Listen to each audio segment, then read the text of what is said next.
প্রতিদিনের মতো আজকেও দুপুরে খাওয়া দাওয়া নিয়ে বসে পড়লাম।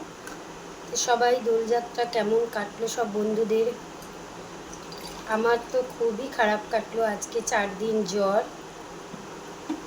এই জন্য খাওয়ার ভিডিও আমি দিতে পারিনি, মানে রান্নাবান্না সেরকম করতে পারিনি।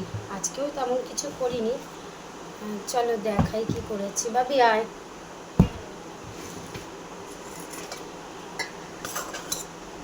ভাত নামিয়েছি, গরম ভাত।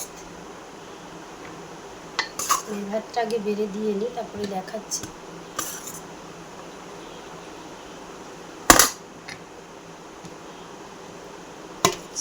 এই যে এখানে করেছি নিম বেগুন। বেগুন ছিল না, একটুখানি ছিল, তাই একটুকুই করে রেখেছি।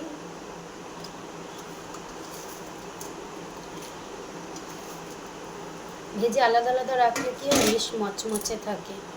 নে এদিকে আর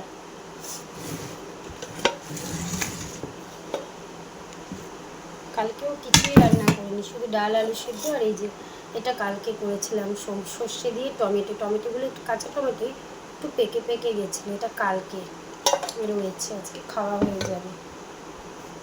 আর এখানে লেবু আছে। আর কিছুই রান্না করিনি। আর করেছি হচ্ছে ট্যাংরা মাছের ঝোল আলু দিয়ে। এই যে ট্যাংরা মাছ করেছি আলু দিয়ে টমেটো দিয়ে, আজকে ঝোল করেছি পেঁয়াজ টেয়াজ দিয়ে। ট্যাংরা মাছের ঝোল এই রান্না করেছি, আর কিছু করিনি। এসো না, আমার ভাতটা বাড়বো। তাহলে এই হচ্ছে আজকে রান্নাবান্না, আর কিছু নয়। কেমন লাগলো অবশ্যই কিন্তু তোমরা কমেন্ট করে জানাবে। একটা লাইক, কমেন্ট, শেয়ার, সাবস্ক্রাইব করতে কিন্তু ভুলো না। তাহলে চলো খাওয়া দাওয়া শুরু করি। আমি একটু পরে খাবো, মেয়ে খাক, ওষুধ খেয়েছি খাওয়ার আগে, অ্যান্টিবায়োটিক খেয়েছি, তাই একটু পরে খাবো। ও ভাতটাকে দিয়ে নেবো, খাক। তাহলে এখনের মতো এতটুকু, আবার তোমাদের সাথে পরে কথা হবে।